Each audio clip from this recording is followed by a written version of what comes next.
Hello बच्चों, जैसे कि हमने कहा था, हम आज के लेक्चर में देखने वाले हैं एग्जाम्पल नंबर 5.6 जो काफ़ी ज़्यादा इम्पोर्टेंट है। अच्छे से ध्यान देना और इस प्रकार के क्वेश्चंस एंट्रेंस लेवल में भी आने की पॉसिबिलिटीज ज़्यादा होती है, तो अच्छे से समझना। चलिए भाई, सबसे पहले हम देखते हैं गिवन डेटा। तो हमें गिवन डेटा दिया हुआ था कि एक स्ट्रिंग थी जिसकी लेंथ थी 2 मीटर और उसके नीचे एक मास लटका दिया था और ये मास कुछ था 6 kg का, यानी हम लिख सकते m is equal to 6 kg। Then after इस स्ट्रिंग के मिड पॉइंट पे, यानी कि हम सिंपल समझ सकते हैं कि ये डिस्टेंस होगा 1 मीटर, ये भी होगा 1 मीटर। इसके मिड पॉइंट पे एक फोर्स अप्लाई होता है और उस फोर्स का मैग्नीट्यूड था 50 न्यूटन। ठीक है, तो हमने यहाँ पे इंडिकेट किया और जैसे ही ये 50 न्यूटन यहाँ पे अप्लाई करेगा तो ये स्ट्रिंग जो है वो थोड़ी सी कुछ इस पोजीशंस में आ जाएगी भाई, राइट। तो हमें देखना है कि ये जो स्ट्रिंग है वो इनिशियल केस के साथ कितना एंगल बनाती थी, यानी कि हमें ये थीटा फाइंड आउट करना है। पर बेसिकली हमारा मैथमेटिक्स कहता है कि ये एंगल और ये एंगल क्या रहते हैं, सेम। तो हम ये थीटा फाइंड करेंगे, ये थीटा कॉमन चीज है, राइट। तो चलिए, हमें ये थीटा फाइंड आउट करना है तो हम कैसे कर सकते हैं। सबसे पहले तो हम यहाँ पे सारे फोर्सेस को इंडिकेट कर देंगे। हमने एक फोर्सेस तो यहाँ पे मास था तो वेट इंडिकेट करके रखा है। स्ट्रिंग है, टेंशन लगेगा और टेंशन हमेशा ही आउटवर्ड साइड होता है, यानी कि अवे की जाता है, यानी कि ऑब्जेक्ट से दूर जाने की ट्राई करता है। तो ये टेंशन ऊपर जा रहा है, यहाँ पे लगने वाला टेंशन आ रहा है नीचे। और जब भी कोई एक ही स्ट्रिंग हो और स्ट्रिंग का मास जब निग्लिजिबल होता है तो हम उसमें सेम टेंशन कंसिडर कर सकते हैं। ऐसा हमने थियरी में देखा हुआ है। चलिए उससे आगे चलते हैं। यहाँ पे ये फोर्स अप्लाई हुआ है F, तो सिंपल है, ये मैं यहाँ पे इंडिकेट कर देता हूँ 15 newton. F is equal to, यहाँ पे टेंशन है T1, तो उसके दो कंपोनेंट ले लेते हैं क्योंकि यहाँ पे एंगल बन रहा है। तो ये हो गया T1 cos थीटा और उसका जो रिएक्शन आना है, मैंने F यहाँ इंडिकेट कर दिया, अभी इधर ले लेता हूँ, ये हो जाएगा T1 sin थीटा।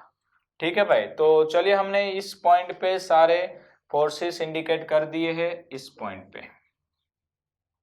ओके, सबसे पहले हम T2 फाइंड आउट करने की ट्राई करते हैं। तो हम देख सकते हैं कि भाई ये जो ब्लॉक है एट नाउ कंडीशन ये स्टेबल कंडीशन में है। स्टेबल यानी कि हिल रहा नहीं है, यानी कि बैलेंसिंग कंडीशन में है, या तो आप उसे कह सकते हो कि इक्विलिब्रियम कंडीशन में। और जब कोई ऑब्जेक्ट इक्विलिब्रियम कंडीशन में होता है तो उसकी कंडीशन होती है कि उस पे लगने वाले टोटल फोर्स 0 हो, राइट। तो अब देखो भाई यहाँ पे कितने फोर्स अप्लाई हो रहे हैं, तो दो फोर्स है, first one in upward direction, second one is in downward direction. तो अगर इसे इक्विलिब्रियम कंडीशन को फॉलो करना है तो सिमिलरली इसका जो अपवर्ड डायरेक्शन का फोर्स है वो डाउनवर्ड डायरेक्शन के फोर्स के बराबर होना चाहिए। तो हम बेसिकली यहाँ पे लिख देंगे कि T2 is equal to mg और T2 is equal to m था 6 और g इज इक्वल टू हम कंसिडर कर लेंगे सपोज 10, तो आपका T2 हो जाएगा 60 न्यूटन। ठीक है भाई, चलिए ये मिल गया मुझे T2। हम इसको कोई नाम दे देते हैं P, सपोज P पॉइंट इसको नाम दे दिया गया। ठीक है भाई, थोड़ी देर के लिए।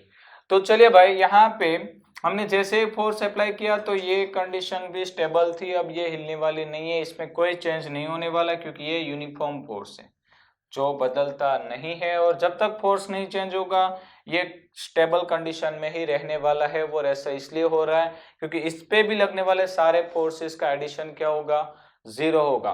तो अगर हम इसको इक्विलिब्रियम कंडीशंस में देखना चाहते हैं तो हम पहले तो एक्स कंसिडर करेंगे, एक्स एक्सिस, उसके बाद कंसिडर करेंगे वाई एक्सिस। अगर मैं एक्स एक्सिस की बात कर सकता हूं तो मैं कहूंगा कि T1 sin theta is equal to क्या होगा भाई, 50 न्यूटन।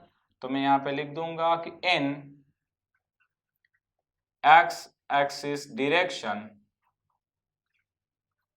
एक्स एक्सिस डायरेक्शन के लिए हम लिख सकते हैं T1 sin theta is equal to 50। जो हमें दिख रहा है जितना फोर्स लेफ्ट साइड उतना ही राइट साइड। और सिमिलरली हम कहेंगे जितना फोर्स अपवर्ड डायरेक्शन उतना ही फोर्स डाउनवर्ड डायरेक्शन, यानी कि अब हम कंसिडर करने वाले y एक्सिस। तो इन y एक्सिस डायरेक्शन हम लेंगे T1 cos थीटा। अब देखो भाई T1 cos theta is equal to क्या दिया गया हमें T2, but T2 is equal to तो हमने पहले ही फाइंड आउट कर लिया था, कितना था 60, तो मैं यहाँ पे लिख दूंगा 60। इक्वेशन नंबर 1 कहते हैं इसको, इक्वेशन नंबर 2, एंड हमें थीटा ढूंढना है तो हम करेंगे equation number 1 divide by equation number 2, ठीक है। तो ये आ जाएगा T1 sin theta divide by T1 cos theta is equal to 50/60। T1 cancel, sine upon cos, yes tan theta, और 50/60 ये आ जाएगा 5/6। और अगर आपको थीटा फाइंड आउट करना है तो आप लेंगे tan इनवर्स 5/6, और बेटा आपके पास नेचुरल टेंजेंट टेबल होता है, आप 5/6 करके नेचुरल टेंजेंट में ये थीटा फाइंड आउट इजीली कर सकते हो। Thank you. In next lecture हम देखेंगे एग्जांपल नंबर 5.7।